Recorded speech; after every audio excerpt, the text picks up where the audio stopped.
미국 SEC가 성명을 통해 게리 겐슬러 위원장이 내년 1월 20일에 사임할 예정이라고 밝혔습니다. 그간 코인 시장을 못 잡아먹어서 안달이던 문어 빡빡이가 사임된다니 경축이 아닐 수가 없겠습니다. 그간 리플과 SEC 간 법정 공방이 치열했는데 리플이 승소했음에도 SEC는 승복할 수 없다며 항소를 한 상태죠. SEC의 위원장이 사임할 예정이라고 하니 리플과 SEC 간 오랜 법정 공방은 결국 리플의 승리로 끝날 가능성이 높겠습니다. 해당 내용은 제가 리플 코인에 대해서 강조드릴 때부터 예견된 흐름이었죠. 결국 리플이 SEC 간 공방에서 승리할 것이며 가격적인 측면에서도 크게 급등할 가능성이 높다고 여러 단내드렸던 기억이 있습니다. 이것은 단순히 리플의 승리라고 보기보다 그간 증권형 코인이라며 가격 눌림을 받던 코인 시장에 막힌 혀를 뚫어내는 값진 승리가 되겠습니다. 대표적인 증권형 코인으로 가격 눌림을 받았던 코인은 에이다, 폴리곤, 파일코인, 샌드박스, 디센트럴랜드, 알고랜드, 칠리즈, 플로우, 인터넷 컴퓨터 등이 있겠습니다. 그럼 오늘의 브리핑 시작하도록 하겠습니다. 솔라나가 3년 만에 사상 최고가를 경신하였습니다. 이 같은 상승세는 다음 현물 ETF의 승인 가능성이 높아짐에 따라 가격에 반영된 것으로 보여집니다. 가상자산에 비판적인 입장을 보여왔던 SEC 게리 겐슬러의 사임도 한몫하겠죠. 게리 겐슬러가 그간 코인 시장의 암적인 존재였는데 그가 사라졌으니 코인 시장의 제도권 편입이 더욱 가속화될 수 있겠습니다. 또한 솔라나가 가격적으로 크게 급등하자 올해 가격적으로 크게 빛난 섹터가 있는데 그것은 밈코인 시장입니다. 솔라나가 밈코인 시장을 부양하며 이끌었다고 보셔도 무방하겠습니다. 어떻게 보면 솔라나의 레버리지 상품이 밈코인이라고 보셔도 되겠죠. 솔라나가 가격적인 조정을 받는다면 밈코인 시장도 타격을 받겠으며 반대로 밈코인 섹터가 시장에서 관심도가 줄어든다면 솔라나가 타격을 받을 수도 있겠습니다. 이미 솔라나는 신고점을 경신하며 가격적인 퍼포먼스는 충분히 보여주었기에 이제는 솔라나가 아닌 리플이나 이더리움 쪽으로 관심을 기울여 주시는 게 맞지 않나 생각드네요. 가상자산 전문 미디어 비인크립토는 비트코인 실현 가치 대비 시장 가치 비율이 2.62로 저평가 구간은 아니지만 아직 과대평가되지도 않았다고 보도했습니다. 이어 강세 모멘텀이 지속되면 10만 달러에 도달할 수 있을 것으로 예상된다. 하지만 투자 심리는 극단적 탐욕 수준인 데다가 MVRV가 3.7로 상승하고 신규 자본 유입이 크지 않을 경우 비트코인은 8만 795달러까지 조정받을 수 있다고 분석했습니다. 비인크립토에서 8만 달러 부근까지 조정 가능성을 제시했는데 해당 8만 달러 부근은 채워지지 않은 CME 갭이 존재하기도 합니다. 해당 CME 갭은 7만 7천에서 8만 1000달러 부근에 존재하고 있죠. 물론 CME 갭이 절대적인 지표도 아니고 무조건 채워진다는 보장도 없지만 시간 경과에 따라 채워지려는 경향이 높습니다. 비트코인은 트럼프 랠리 이후 차익 실현이 강하게 나온 적이 크게 없습니다. 꾸역꾸역 무한정 수직 상승만 하고 있죠. 어느 시점이 될지 몰라도 언젠가 한 번은 CME 갭 부근까지 조정이 크게 나올 가능성이 높겠으며 해당 조정에서는 패닉셀하며 시장에서 이탈하기보다 오히려 저점에 매수할 절호의 찬스가 될 가능성이 높겠습니다. 미결 제약정은 수익이 실현되지 않은 포지션을 의미하며 언젠가 수익 실현이 될 물량을 의미합니다. 미결 제약정의 증가는 자금이 유입을 뜻하며 미결 제약정의 감소는 자금이 유출을 뜻합니다. 미결 제약정의 흐름을 통해 자금이 유입과 유출 방향을 찾아보실 수가 있는 것이죠. 전체 미결 제약정의 거래소 분포 흐름을 보자면 1위가 CME 거래소이며 비율 33.45%를 차지하고 있습니다.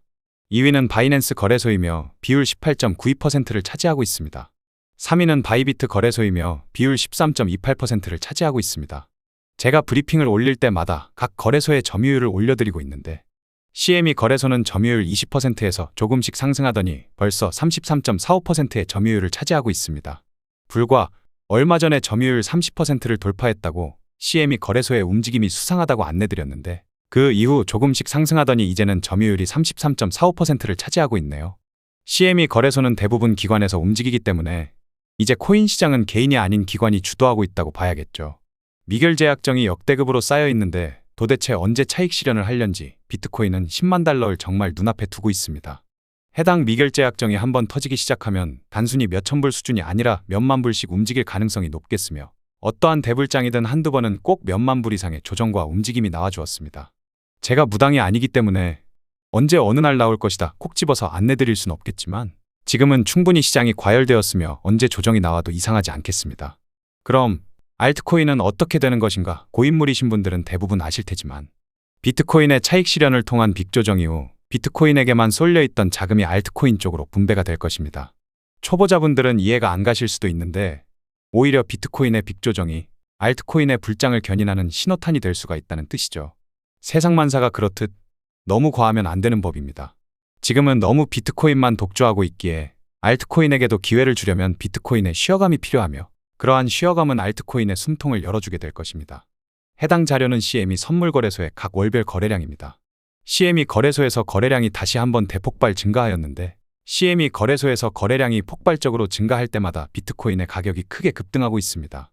현재의 코인 시장은 CME 거래소의 움직임이 그만큼 중요하다는 것을 뜻합니다. 이어서 미결제약정의 흐름까지 자세히 살펴보자면 11월물의 미결제약정의 계약수는 17,838개로 2,995개가 감소하였으며 12월물의 미결제약정의 계약수는 22,486개로 2,526개가 증가하였습니다. 11월물의 미결제약정의 계약수만 감소하고 12월물의 미결제약정 계약수가 크게 증가하지 않았다면 CME 거래소의 기관 측에서 차익 실현을 하며 빠져나갔다고 해석할 수 있겠으나 지금은 11월물의 계약수가 정리된 만큼 12월물의 계약수가 채워지고 있습니다. 즉 11월물의 포지션을 12월물로 이월시키고 있다고 봐야겠죠. 또한 다음 주 금요일이 CME 선물 만기입니다. 그러나 아직도 11월물의 계약수가 17,838개가 남아있는 상황이며 선물 만기까지 미결제약정의 흐름을 필히 체크해 주심이 좋겠습니다. 해당 자료는 코인베이스 프리미엄 인덱스입니다. 미국의 코인베이스 거래소와 바이낸스 거래소 간 가격 차이를 나타내주는 지표라고 보시면 되겠습니다. 전일 코인베이스 프리미엄 지표가 잠깐 음수로 찍히면서 비트코인이 순간적으로 95,000달러 부근까지 하락하였습니다. 그리고 다시 코인베이스의 지표가 양수로 매수세가 살아나면서 비트코인은 99,000달러까지 상승한 상황입니다. 또한 비트코인 가격과 코인베이스 주가는 같이 움직이는 경향이 높은데 전일 코인베이스 주가는 마이너스 7%가량 하락하였습니다. 그러나 비트코인은 10만 달러를 기어코 찍으려는 심산인지 오히려 큰 반등세를 보여주었죠. 비트코인만 급등하는 이러한 시장 상황은 알트코인 투자자 관점에서 상당히 거북합니다. 이럴 경우 비트코인 도미넌스만 주구장창 올리면서 알트코인의 점유율은 하락할 수 있기 때문이죠. 비트코인의 독주가 얼른 멈추고 보안 및 박스권을 그려주면서 알트코인에게도 기회를 주는 시장세가 나와주었으면 좋겠습니다. 가상자산에 있어 알트코인들의 상대적인 위치가 어디쯤인지 알 수 있는 알트코인 인덱스입니다. 비트코인이 급등하면서 알트코인들도 크게 상승한 것처럼 보여도 알트코인 인덱스 지표상으로는 알트코인은 여전히 바닥 저점에 놓여져 있습니다. 비트코인 상승분을 알트코인이 못 따라가고 있다는 소리죠. 본래 상승장이더라도 비트코인이 어느 정도 조정도 주면서 보합 박스권을 보여주어야 하는데 비트코인이 지 혼자 독주하니 알트코인이 쫓아갈 엄두가 안 나는 것입니다. 비관적인 사람은 알트코인이 아직도 반응성이 미비하다며 알트코인을 배척하겠으나 낙관적인 사람은 알트코인이 아직도 바닥 구간이라며 이것을 기회로 활용하려고 하겠죠. 지금은 누가 봐도 불장입니다. 시장에 대해서 너무 비관적으로 바라보기보다 낙관적으로 기회를 잘 활용해 보심이 좋겠습니다. 해당 점유율 차트는 가상자산 시장에 있어 비트코인이 가지고 있는 점유율과 알트코인이 가지고 있는 점유율을 살펴볼 수 있는 차트입니다. 비트코인의 점유율은 지속해서 계단식 상승의 움직임을 보여주고 있습니다.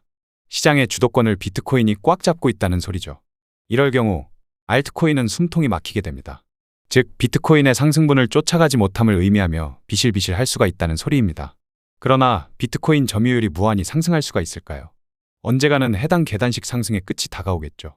지금 당장은 비트코인 점유율이 너무 치솟고 있기에 알트코인의 크나큰 상승세가 안 나오고 있으나 비트코인 점유율의 계단식 상승이 무너지는 시점부터 시장의 주도권은 알트코인에게로 넘어갈 것이라 판단합니다. 주도권이 바뀌는 신호탄은 비트코인의 조정이라 보고 있고요. 비트코인에 허용될 만한 적절한 수준의 조정은 알트코인에게는 기회가 될 것이고 알트코인의 점유율을 상승시키게 될 것입니다. 그러한 것이 한두 번, 두세 번 반복되다 보면 시장을 알트코인이 지배하게 되겠죠. 이미 시장은 불장이며 비트코인의 조정에 대해서 크게 겁먹지 않으셔도 되겠습니다. 오히려 비트코인의 조정은 둘도 없는 매수의 찬스가 될 것이니 오히려 우리에겐 기회가 되겠죠. 이제부터 비트코인의 심층 분석을 안내드리겠습니다. 중장기적인 거래 전략을 모색하기 위한 주간 차트입니다. 주간 차트상의 오더플로우 흐름은 강세 추세입니다. 비트코인은 트럼프 당선 이후 약 4주 만에 10만 달러까지 단숨에 상승하였습니다. 불과 몇 년 전만 하더라도 비트코인이 1억 간다고 하면 다들 코웃음을 쳤는데 이제는 비트코인이 1억도 저점으로 보입니다. 주봉과 일봉은 장투 및 스윙의 매매 진입점을 보고자 하는 것인데 어떠한 조정도 없이 너무 치고 달리니 스윙 구조상 매수 진입점이 딱히 나오지 않고 있습니다. 지금은 비트코인의 장투 매수 진입보다는 차라리 알트코인에 대해서 관심을 가지심이 좋겠습니다. 해당 차트는 비트코인의 일봉 차트입니다. 일간 차트상 오더플로우 흐름은 강세 추세입니다. 비트코인이 하락하는 것보다 상승하는 것이 좋은 그림인 것은 맞지만 어떠한 세상 이치가 그렇듯 너무 과하면 안 되는 법입니다. 비트코인이 너무 과할 정도로 혼자만 너무 독주해서 치고 달리니까 알트코인들도 크게 힘을 못 내고 있습니다. 또한 비트코인 투자자 입장에서도 허용될 만한 조정을 주면서 달려나가야 재진입도 하고 치고 빠질 텐데 너무 원웨이로 상승하니까 불타기로 추격 매수하지 않는 이상 진입점을 찾기가 상당히 어렵습니다.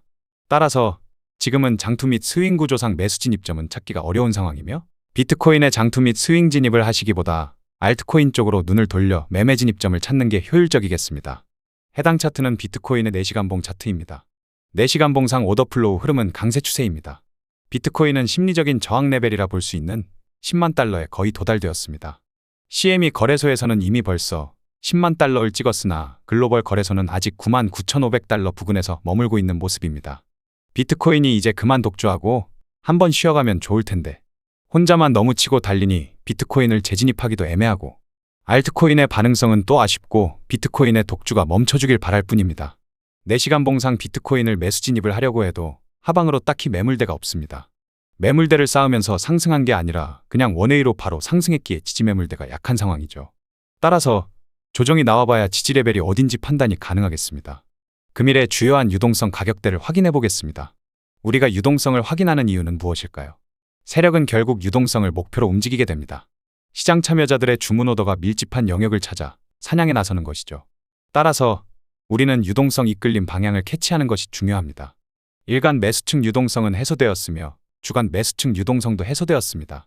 일간 매도층 유동성은 94,030달러에 형성되어 있으며 주간 매도층 유동성은 82,270달러에 형성되어 있습니다. 비트코인은 최근 매수측 유동성을 지속해서 해소시킬 뿐 매도측 유동성을 건드린 적이 몇 번 없는데요. 현재 심리적인 저항선 10만 달러에 도달되었으므로 단기 조정이 나올지도 모르겠습니다. 비트코인의 어느 정도 적절한 조정과 함께 보합 및 박스권이 연출되어야 알트코인이 크게 날뛸 수 있기 때문에 비트코인의 조정이 시급한 상황입니다. 금일 기준으로 94,000달러 하방 이탈 시 조정은 가속화될 수 있겠으며 주간 매도층 유동성인 8만 달러 하방 이탈 시에는 빅 조정이 진행될 수 있겠습니다. 현재 단기적으로 시장이 조정 없이 급하게 상승만 하고 있다 보니 조정을 통해 시장에 리셋을 시키고 상승시키는 게 오히려 큰 그림에서 더욱 긍정적이라 보여지고요. 초보자분들은 이해가 안 가실 수도 있겠으나 비트코인의 조정은 오히려 알트코인의 숨통을 열게 해줄 것입니다. 물론 조정 나오는 해당 시점에는 알트코인도 휘청일 수 있겠으나 시간 경과에 따라 알트코인의 점유율이 상승하면서 치고 달리기 시작하는 것이죠. 두고 보시면 알게 될 것입니다. 오늘의 영상을 요약하자면 미국 SEC가 성명을 통해 게리 겐슬러가 내년 1월에 사임할 것이라고 밝혔습니다. 그간 리플과 SEC 간 법정 공방이 치열했는데 SEC 위원장이 사임할 예정이라고 하니 리플에겐 호재가 되겠죠. 또한 SEC가 그간 증권형 코인이라며 압박하던 코인들의 숨통이 크게 트일 수 있겠습니다. 리플이 먼저 선행해서 움직여주고 있으니 그간 증권형 코인이라며 고통받던 코인들의 수급이 크게 터질 수가 있겠죠. 대표적인 증권형 코인으로는 파일코인, 알고랜드, 폴리곤, 샌드박스 등이 있겠습니다. 그럼 오늘도 좋은 하루 되시길 바라며 구독자 여러분들의 성공 투자를 기원하겠습니다.